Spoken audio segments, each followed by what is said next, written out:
What's up everyone, welcome back to the channel. It's been a while and welcome to my new car, a 2016 BMW M3 F80. And in today's video I'm gonna give you a walk around of the inside and outside of this car. I'm gonna tell you why I bought it and why I love it. And finally, I'm also gonna tell you why you shouldn't buy one. Yeah, I know, if you've been watching this channel in the past, yeah, I know it's been stalling for almost a year now, but this time I think I've got two pretty good excuses. While in the first part of the year I filmed some pretty cool cars, which you'll see after this video goes out, spread out during the next few weeks.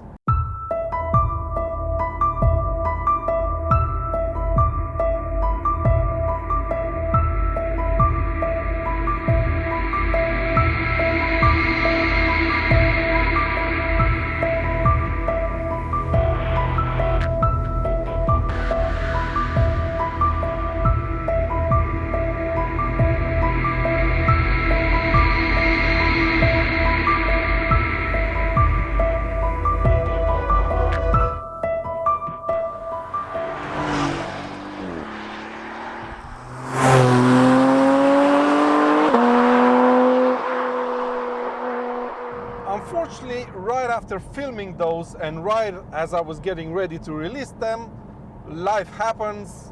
I needed some surgery and then I was kind of incapacitated for a couple of months basically. And then right after I started getting a bit better, as you can see, another life event happened and I found myself driving on the wrong side of the road.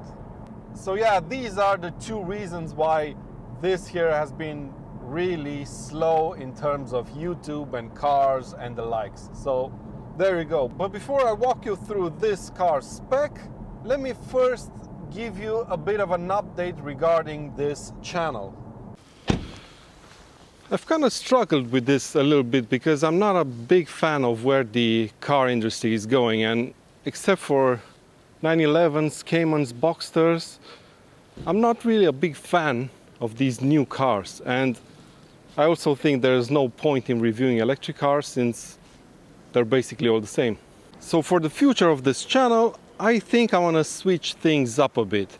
There'll be less new car reviews, more owner stories like this F80 M3. There's gonna be more great driving roads videos. Remember that one I did a couple of years back? And I want to double down on the story type videos that I used to do 5 years ago or so. Remember those? So if you live in the UK and you've got a cool car or a cool story related to a car, message me on Instagram or leave a comment below the like button of this video.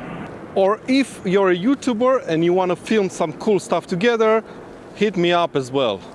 But until then, meet my new to me F80 M3.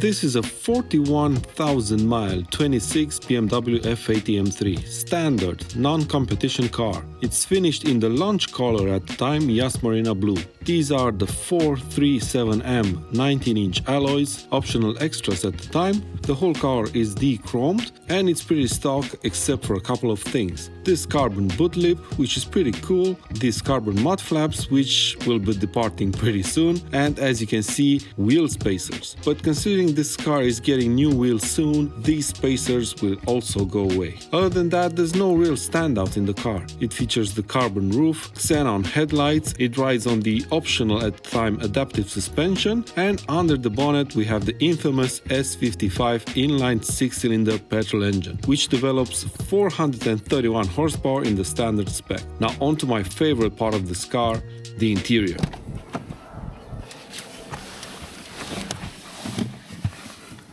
Now, not only is the interior my favorite part of this car, but it's also the main reason why I've gone for this specific example.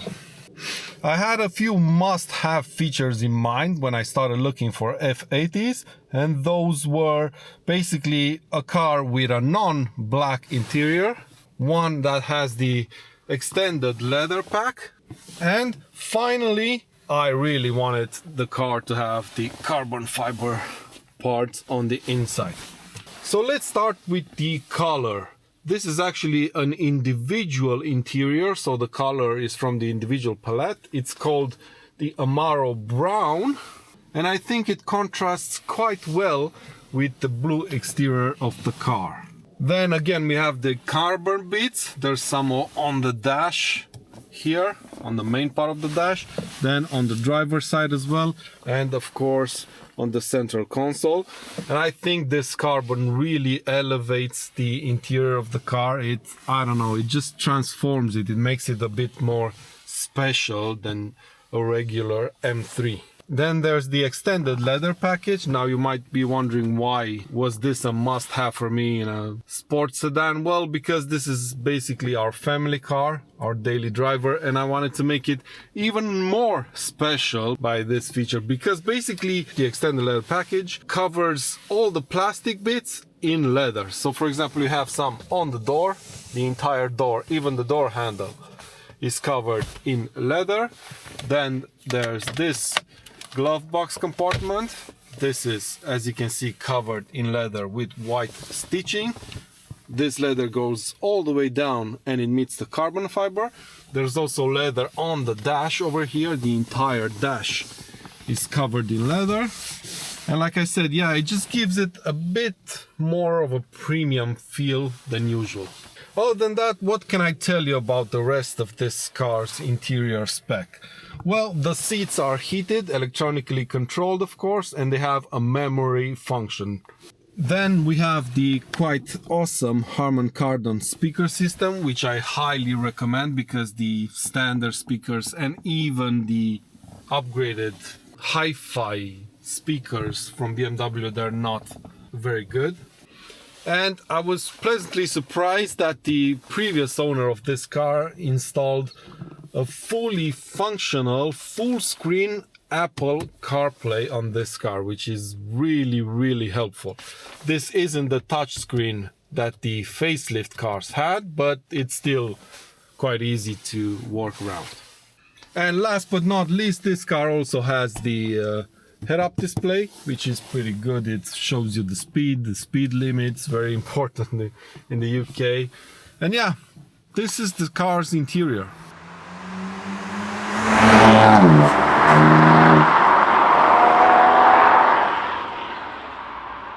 Now, before I give you my thoughts on this car, let me tell you a couple of reasons why you should avoid buying one if you're in the market.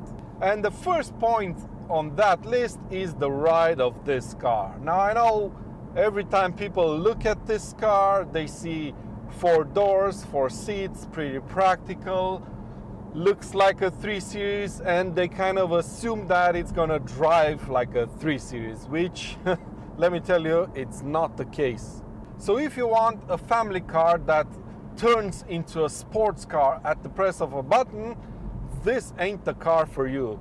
Yeah, I know this particular car has the adaptive suspension, but even in comfort mode, the ride is pretty harsh.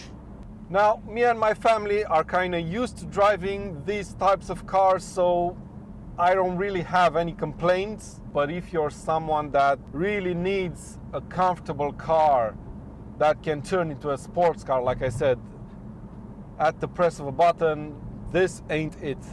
Yeah, keep that in mind when you're searching for one of these. Now, highway driving is fine. You're gonna have a hard time telling this apart from a regular 3 Series, but when you're driving on B roads around town, yeah, you'll most definitely feel that you're driving an M car and not just a faster 3 Series.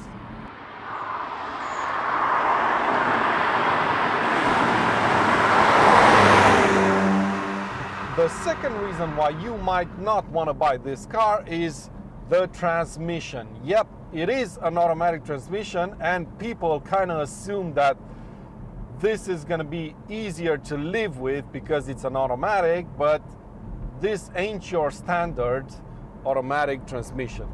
So this is a 7-speed dual clutch transmission that you can get with this F80 M3, and it is quite a quirky one. I have a full video of this transmission's features linked somewhere in the top right hand corner and in the description of this video if you want a full detailed overview of this transmission. But if you don't have time for a longer form video, here's the long story short. So basically, first off, this transmission doesn't have crawl mode. So if you're standing at the light, for example, and it turns green and you take your foot off the brake, the car won't move forward until you touch the accelerator pedal. Now, this might not seem like a big deal, but if you're on a hill and you take your foot off the brake, the car's gonna stay there for a couple of seconds and then you'll see it immediately roll back unless you touch the accelerator. So yeah, that's one thing. The second thing is that transmission doesn't really have a park mode. So if you're in neutral and you turn the engine off, the car is basically in neutral. The third point is the fact that this car doesn't have sport mode. I know that it says S here next to the D, but that's not your standard automatic transmission sport mode. It just basically puts it in manual.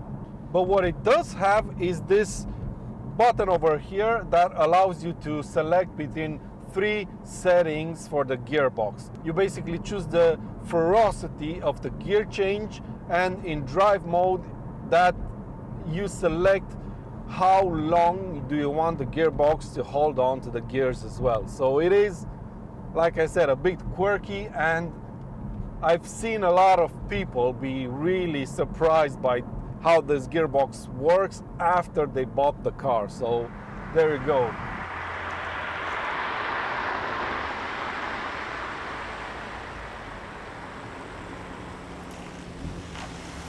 Now, last reason why you shouldn't buy this car might seem kind of trivial, but I've spoken to quite a lot of people who ended up not buying an F80 because of this reason. Now you're probably wondering, why am I filming the roof here? Well, you'd assume that this being a 4-door sedan, right? You can easily install a roof box on it, right? Because it's a kind of a family car, 4 doors and everything, quite practical. And also you would assume it's safe to do so because it has these openings here that are supposed to be, right, placed here specifically so you can install a roof box. But watch this. I've opened them on the other side and they are fake. So basically they do open and shut, but there's nothing inside that'll help you install a roof box. And that is all to do with this car's carbon fiber roof. So yeah, BMW simply kept the slots here, I guess because of cost saving purposes. They could fit the same part to a 3 Series and an M3, but they are fake. But I have found a solution for this, and if you're a person who likes to take risks, you can basically drill in the carbon fiber roof, and there you will be able to find the actual holes where you can fit your roof box to this. But I don't know, I'm not brave enough. Maybe you are.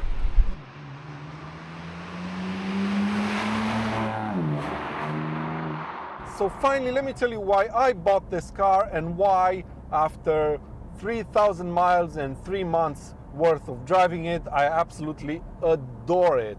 Now, as you know, if you've been watching this channel for a while, I've had a couple of M2s. I had a failed attempt at owning a G42 M240i, and off camera I've had quite a few extensive test drives of the G87 M2, and I'm not a fan of the G series BMWs in any shape or form, unfortunately.